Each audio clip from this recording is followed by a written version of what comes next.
Hi, everybody. Welcome to another episode of Heal Profoundly and Enduringly. It's so nice to have you here on this beautiful Monday.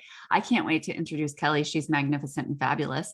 But before I do that, I'm going to remind you what this fabulous show is all about, especially if you're new here.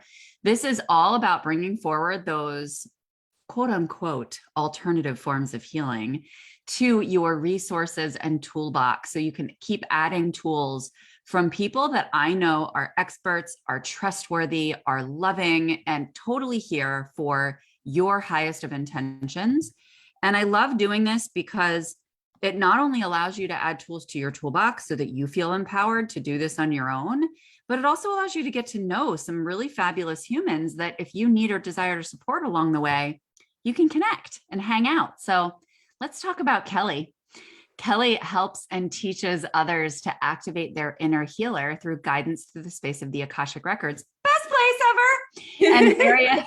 and various energy healing modalities, including Usui Holy Fire Reiki, Gaia Reiki, Atlantean Angelic Guidance, Goddess Isis energy healing, and crystal healing. I'm going to want some of this, by the way. She truly believes that everyone can learn how to tap into their magic and access divine wisdom so they can trust, heal, and be their authentic self. So today we're going to talk about trusting, healing, and being thyself. Thank you for being here, honey bunches. Thank you for inviting me. It's great to be here. You're so welcome. So I always start this show with the same question, which is, what is that one thing that you feel is necessary to heal profoundly and enduringly?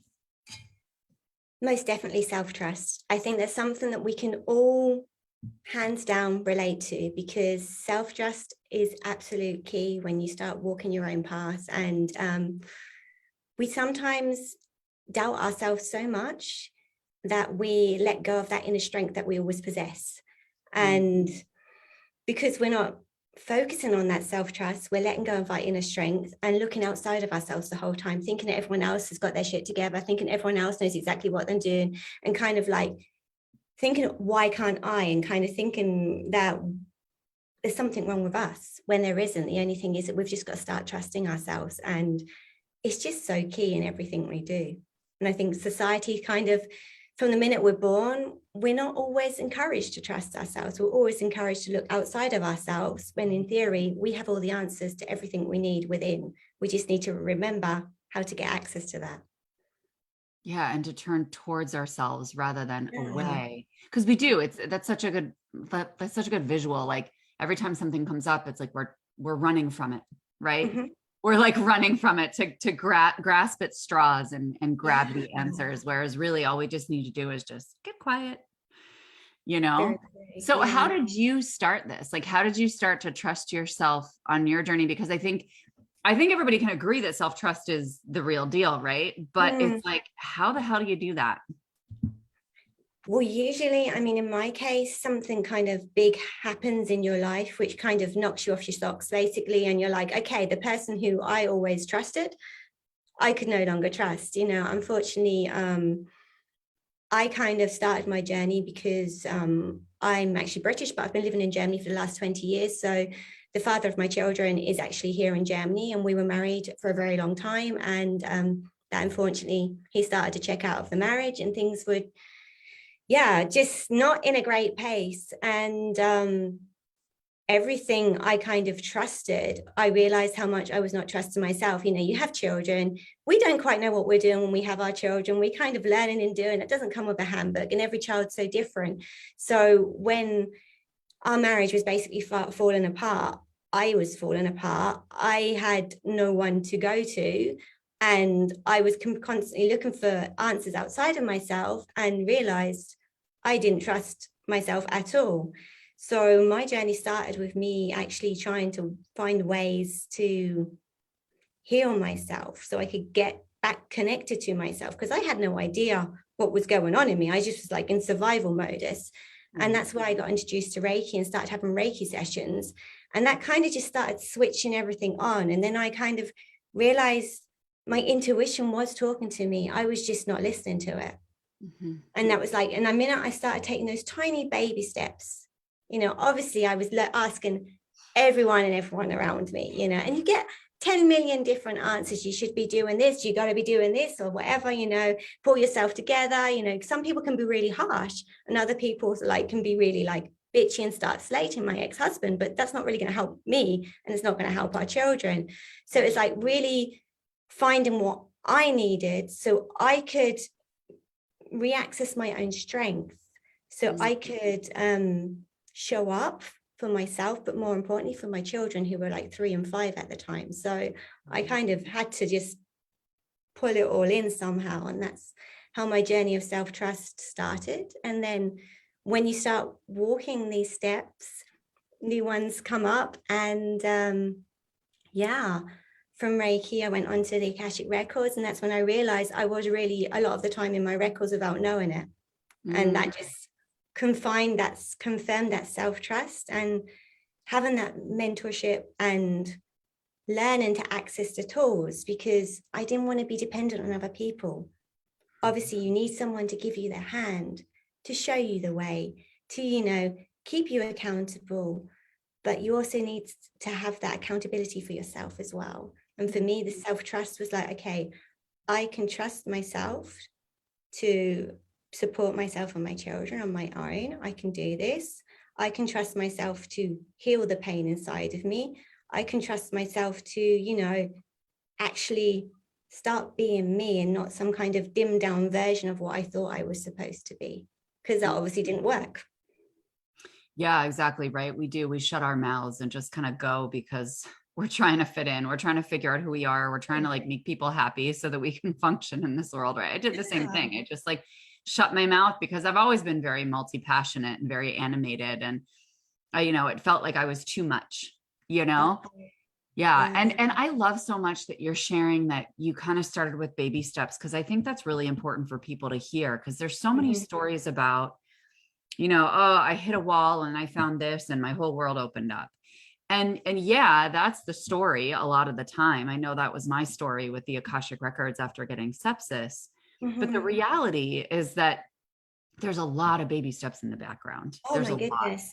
There's Yeah. done, and they keep coming at you, you know, and sometimes you're taking leaps and sprints, but it really does start with baby steps, because, you know, you might even not know. I mean, 10 years ago, I didn't know what any of this was. If someone said to me, oh, Kelly, you're going to be using Reiki, you're going to be teaching Reiki, you're going to be working in the Akashic Records, I would have gone, the Akashic what? You know? Yep, me too. And it's just like, okay. And that just confirms that it is available to us all. And you do get nudged on your path. And like you, with all everything that you do, you've been guided there for a reason. We don't necessarily realize at the time that we're being pushed and shoved and, you know, going through some really awful stuff. But at the end, it does kind of align us to where we are supposed to be going. We actually have a question here that I'd love to share with you. When it comes to trusting yourself, what obstacles or beliefs did you have to overcome? A lot. And they're ongoing. And I'm still overcoming some of them. You know, I don't think it's ever done and dusted. I think we're always like, you know, you get over one hurdle and you're like, yeah, got this. And then something else comes along to up level you that little bit more. And yeah, I think it was really not being dependent and codependency on other people. Yeah, I think that was a huge one for me. As I'm an only child, so I was kind of used to being on my own. Obviously I had friends and stuff like that, but you know, as an only child, you kind of get used to looking out for yourself and, you know, entertaining yourself if mum and dad are busy and all your friends are out and about. And I think I used to look, or not, I know I used to look for a lot of answers outside of myself, and also put a lot of people on pedestals, not consciously, just because I thought, oh my God, they know what they're talking about. They know their stuff, and everything on their world seems to be working perfectly. But we need to remember what's on the outside is not always what's on the inside. You know, some people have got their own stuff going on and they just don't choose to share it because they're not ready to share it, or they don't want to, you know, put a burden on someone else, and that's absolutely fine. So I think for me, it was really to actually learn to go within, to trust the nudges, because I feel it a lot in my body. So I was like, a lot of the time I would do something, it just wouldn't feel right afterwards. And it was like my body rebelling against it. So really, if like when you're making a decision or you're trying to see, you know, to trust something, what you want to do, see how it feels in your body, really tune into yourself and, you know, notice where you may feel uncomfortableness, or notice where you might feel, you know, passion coming up, you know, saying, yeah, let's go.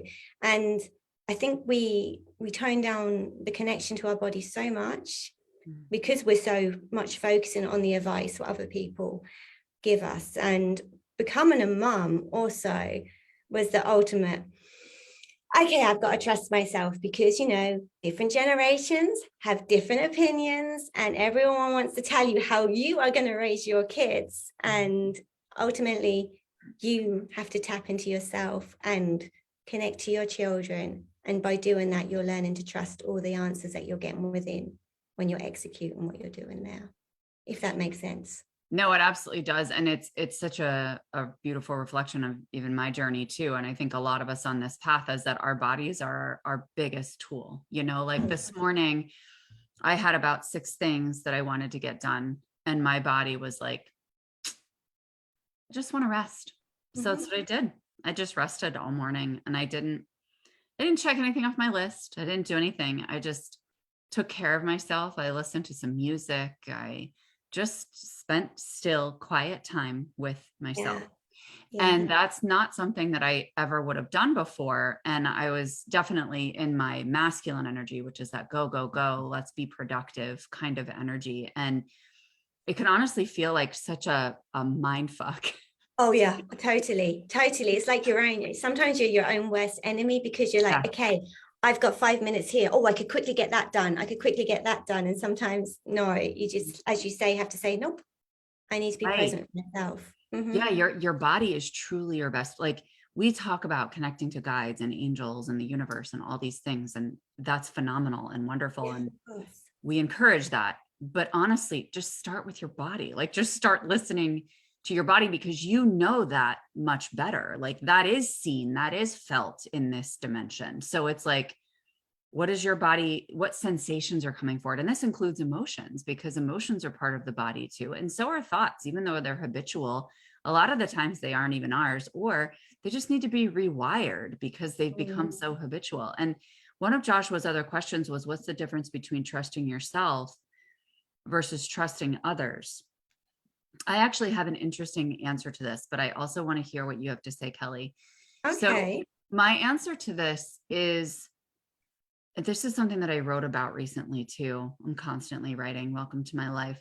But it's like, I think it's all the same, because I think it's all coming from God. It's all coming from the universe. So like, if I'm trusting, like somebody else is coming to me into my field, they could be ruffling my feathers. They could be making me feel fabulous about myself, whatever it is they're bringing forward. They're there as a messenger from the universe entirely. And so when I view it that way, I trust that everything, person, reflection, experience that comes into my world is meant for my highest good and evolution, even if I don't like it, or even if I don't know what it means at the time, because that allows me to honestly, I trust everyone because I trust the universe. And I also trust myself. So I guess this is where the self-trust comes in, is like, I also trust myself that if somebody comes into my field and it's definitely not in alignment with where God desires me to go, then it's just like, okay, well, like, I don't even really put much attention on it, because I'm just like, okay, well, thanks for coming to visit. Have a good day. You know what I mean? Like, so I think it's a combination of like viewing other people as they're all blessings, no matter what, in terms of our trust of others. Like, they're all messengers from the universe. So we can trust that. But we need that self-trust as a foundation so that we can very clearly and quickly know what's meant for our path and what's not. Okay, I'm done now. Do you have a response? No, I actually agree hand down on that one, because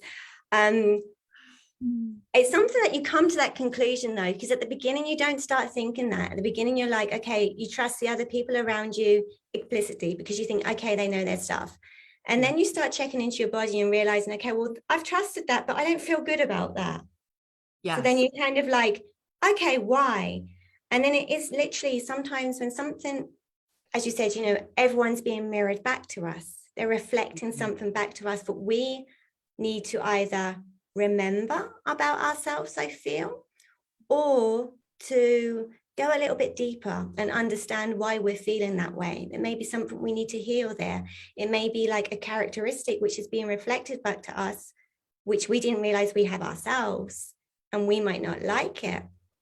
Or it might be bringing up like old memories or something like that. And I truly do believe that people, every person we have contact with is reflecting some kind of message to us as well. So I do agree completely with what you're saying, but probably in maybe like a few years ago, I would have seen it a little bit different. Yeah. So I think it's something you grow into because you yeah. And I think you grow into it based on what you were saying earlier in the show too. When you were really talking about like the breadcrumbs that get dropped, right? Where it's like, okay, like I trust myself here, then I dip my toe in here, then the next level comes along, you know what I mean? And each time that next level comes along, even if it's as a challenge, you're expressing gratitude for it because you're like, thank you, because you know that I'm ready for the next level. You kind of like curse about it beforehand and then you thank it afterwards. 100%. Yes. You might even go into a little victim mode and cry and tantrum. Yeah, and that's okay. That's absolutely okay. Just shift it afterwards. Yeah. Exactly. That's human. That's normal. Yeah.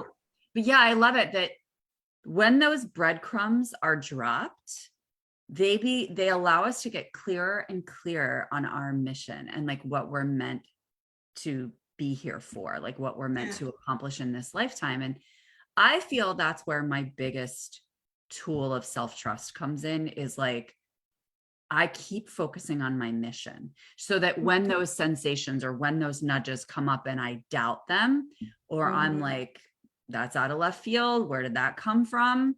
I remember where I'm going, you know, and if we remember where we're going and we can keep our eye on that, then we're not going to get distracted by the stuff that comes into our field that's not meant to serve us in that moment, if that makes sense. Yeah, that does make sense.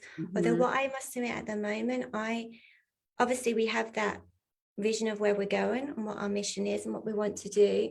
But I feel there are times that we have to get back into the present moment. And sometimes, you know, just being really present with what's going around, especially if something might be reflecting back to us or coming into our field, which is ruffling our feathers quite a bit, you know, just to remember, okay, this is the present moment. It's going to be gone soon. It's not going to be here forever.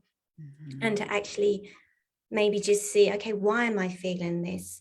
What's being reflected back to me? Just having that inner dialogue with yourself to remember, you know, it's great to have best friends. It's great to have people or mentors and coaches who we can exchange with.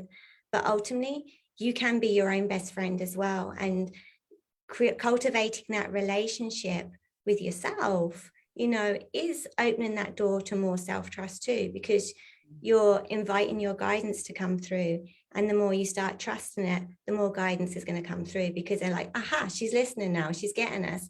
If you keep ignoring what's coming through to you, if you keep ignoring those nudges or those feelings inside and not trusting yourself, then you're going to keep that. You're going to be blocking yourself in some respects, I feel.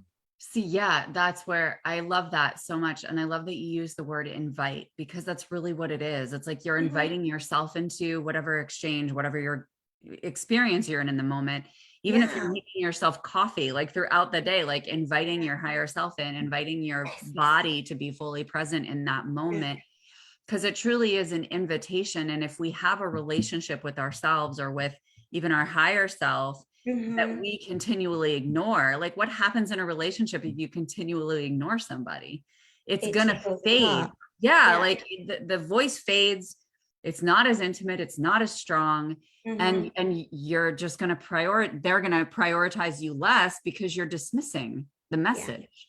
You know what I mean? And so it's really being able to view that as like a relationship with yourself, a back and forth, a give and take, just like in human relationships. Exactly. And if you have, and I feel sometimes maybe at the beginning, it might think, well, I feel a bit weird doing that, having that conversation.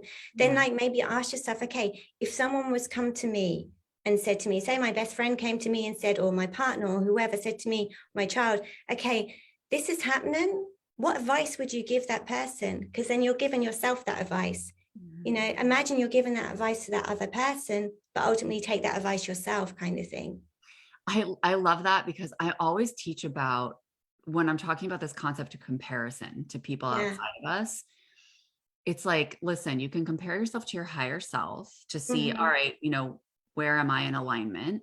And you can compare yourself to a previous version of yourself, because trust me, there's times in your life that you've gone through some shit, and so you've gotten through it, you use skills to get through it. What is the wisdom you can glean from yourself, a previous version of yourself? Like, that's so empowering. Yes, we are meant to connect with other people on this journey, but we're meant to collaborate, not depend on them, And so it's being able to say, like, yeah, I'm inviting you in because I desire to walk my path with you, not because I need you to function, And so instead it's like, I have data from myself from this lifetime and from previous lifetimes when I connect to my higher self.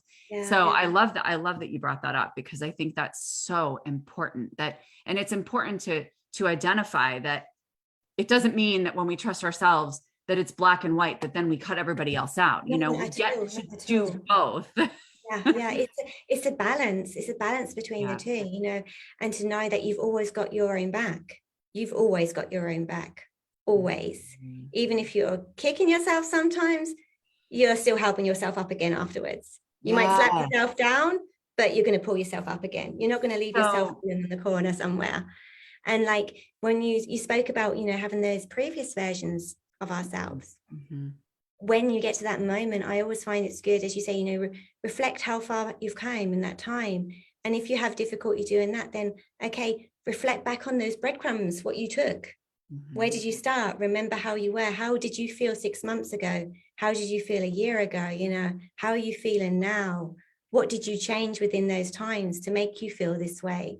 And remember that you alone took the initiation. You alone walked that path and gathered the strength within yourself to actually get to who you are today. So yeah, I like the idea of honoring and celebrating when we access resources that we need to move forward, because it doesn't mean that trusting yourself is entirely just doing it all by yourself. It's also listening to that wisdom within that guides you to maybe reach out to a certain resource or to, exactly. And so, but it's also celebrating that you had the clarity and the momentum to be able to activate it, to be able to bring it into your life and get it going, because that can be challenging, especially when we're in a tough spot. And so celebrating each one of those steps along the way that you take, regardless how big or small it is, because something which might be really small to one person could be huge for another. And that's why it's really, to keep going. And it is hard, if you've been a people pleaser or something like that, it is really hard to divert that attention back to yourself. If you're someone who tends to just want to over please or over give, and it's when you start trusting yourself, that is part of healing that people pleasing skill, that ability that some people have. I know I was a massive pain. I always want to make sure, if I don't want to offend anyone, make sure, mind my P's and Q's, and, don't stand out too much, be a bit of a wallflower, let everyone else talk, and when you start trusting yourself, you start, dropping down the facades that you may have built, those walls you built around yourself just to protect yourself. And the more you trust yourself, the more you're ready to let down your guard. And then by letting down your guard, you're going to let certain people into your life, certain situations.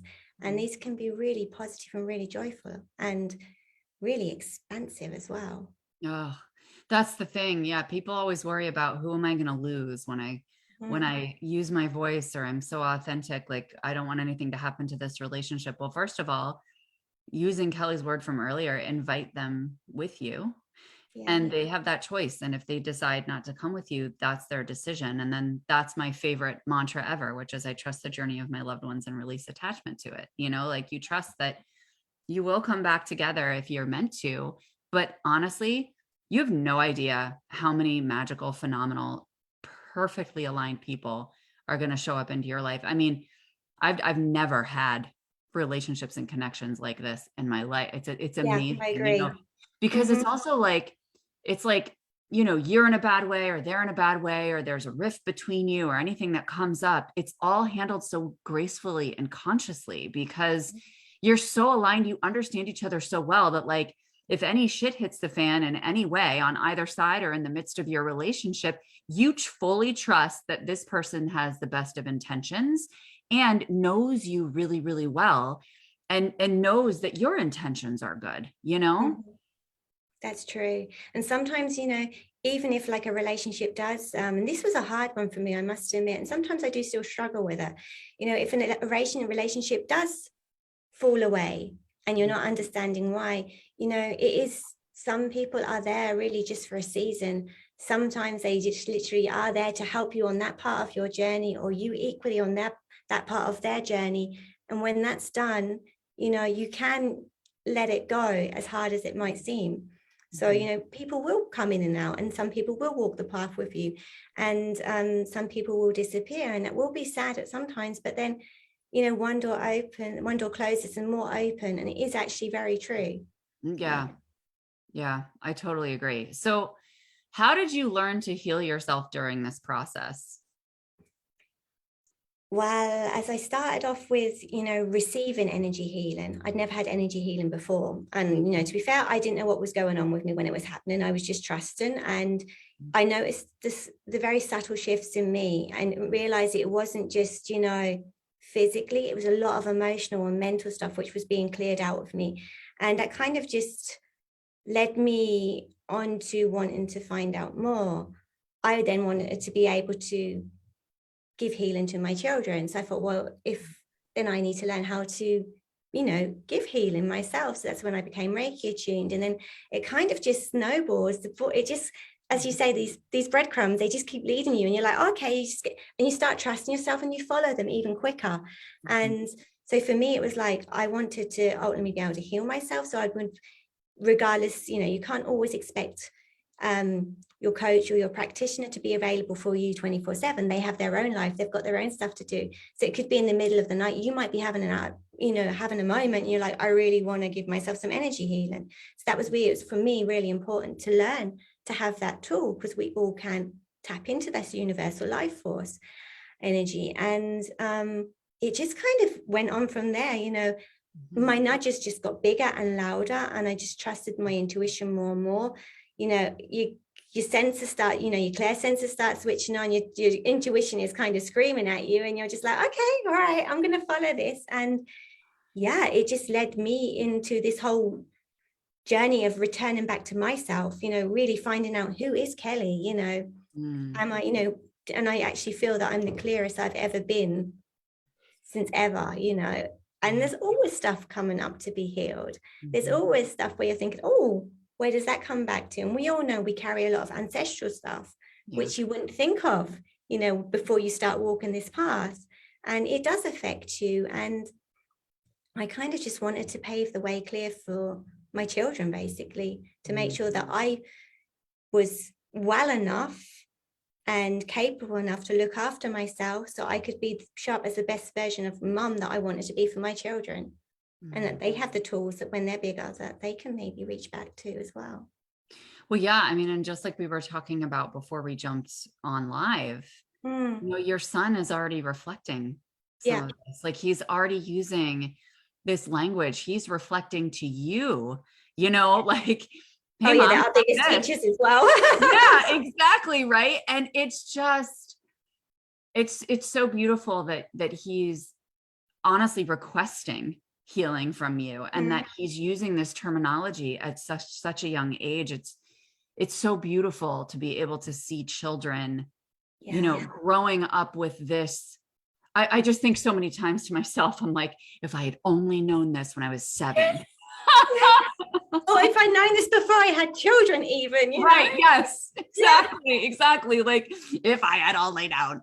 And so it's just, oh, it honestly just feels like my heart is just opening so big when I think about kids Yeah. embracing these concepts and understanding them in their formative years, like when they are creating like all these conditioned patterns we talk about that exist within our nervous systems, our energy field, blah, blah, blah.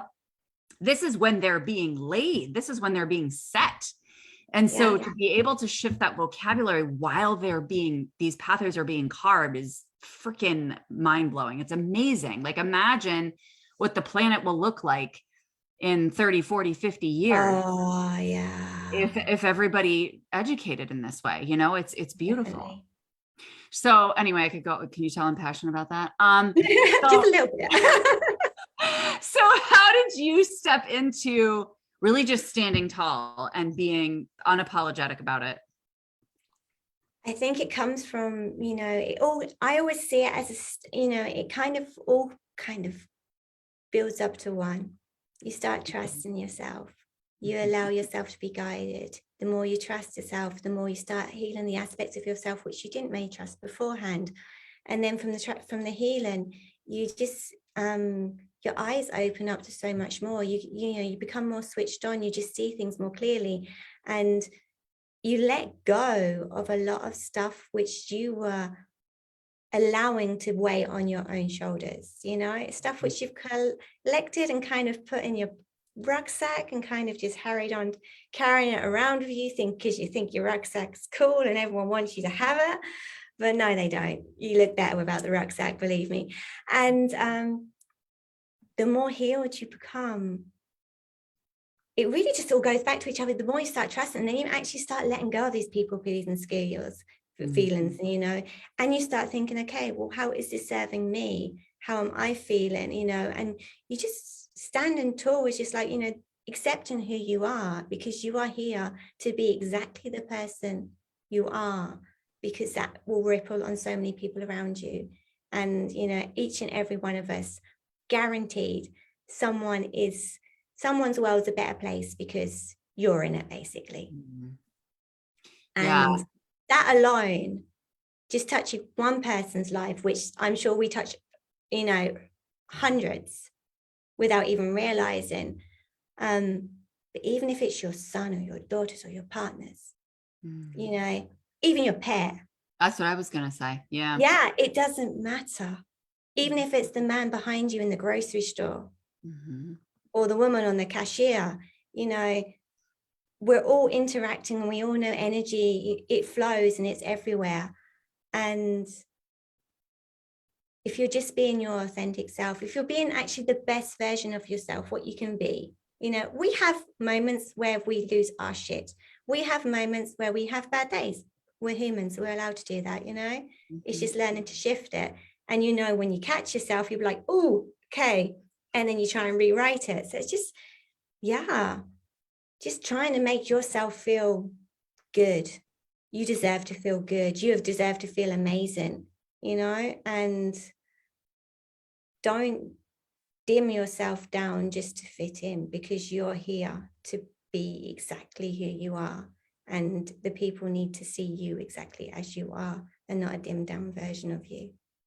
Well, and honestly, that's the way that we create relationships that don't serve us and end up leaving us in heartbreak and feeling confused. And where is this going? And how does this serve me? And and questioning ourselves, because we're calling in people to not a fully authentic version of ourselves when we're putting on that mask and we're people pleasing and serving ourselves. Then we're calling people into like a semi-false version of who we are. You know what I mean? And so it really serves trying us to mirror about something with them, which we're not, which they maybe want to see. And then it's, as you said, it's not going to work. Yeah. No. And I love that suggestion that you made, just about that we're all touching somebody. Like we all interact with somebody at some point during our day, even if it's online, we're interacting with somebody. And I find that when people are in a really bad way or they feel crappy about themselves or whatever, one of the best things that we can do in that moment, we're not necessarily drawn to doing things for ourselves when we're feeling hard on ourselves, but we're almost always drawn to doing something for somebody else. And even if it's that smile when you're passing somebody by or helping somebody get something that's high up in the store or something, you know, that's going to help both of you. That's collaboratively raising the vibe, right? Because you're helping them feel better and you feel better because you help them. And sometimes that's enough to like honor and celebrate and recognize for yourself to give you the momentum and the motivation to then do that for you, you know? So it's like, it's okay if that's a stepping stone, you know, to kind of like help someone else.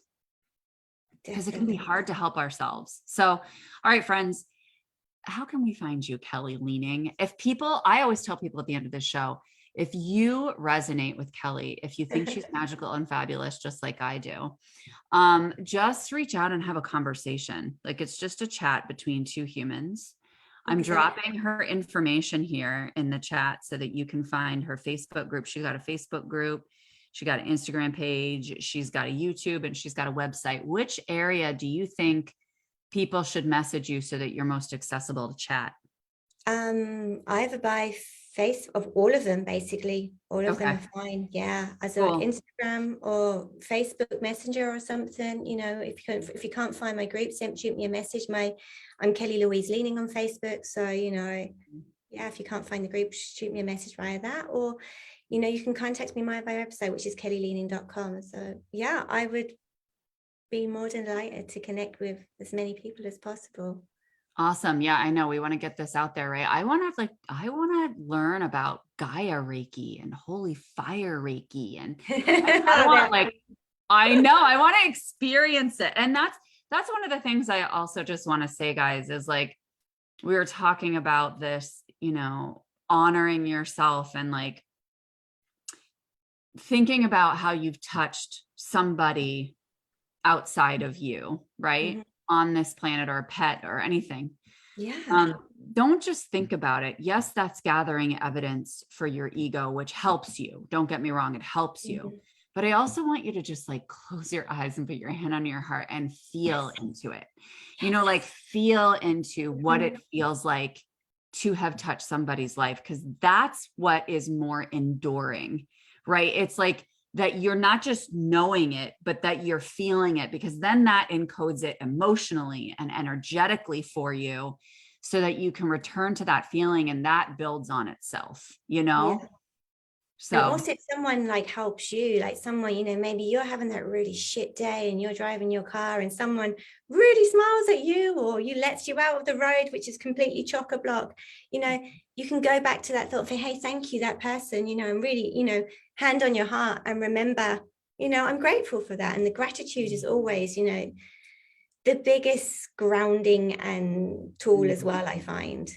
You know, an expansive tool, just like you were talking about expansion earlier. Yeah. I mean, gratitude builds on itself enormously. I started that at the beginning of my journey with like, I'm grateful for putting my feet on the floor. I'm grateful for having indoor plumbing, like the littlest things. There's literally always something to start with there. So, all right, we've given you guys like 18,000 tools. So, you know, if you don't remember, reach out to us. Kelly, thank you so much for being here. My absolute pleasure. Thank you so much for inviting me on.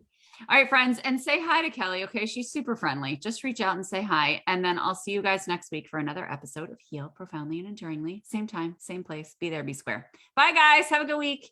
Bye-bye.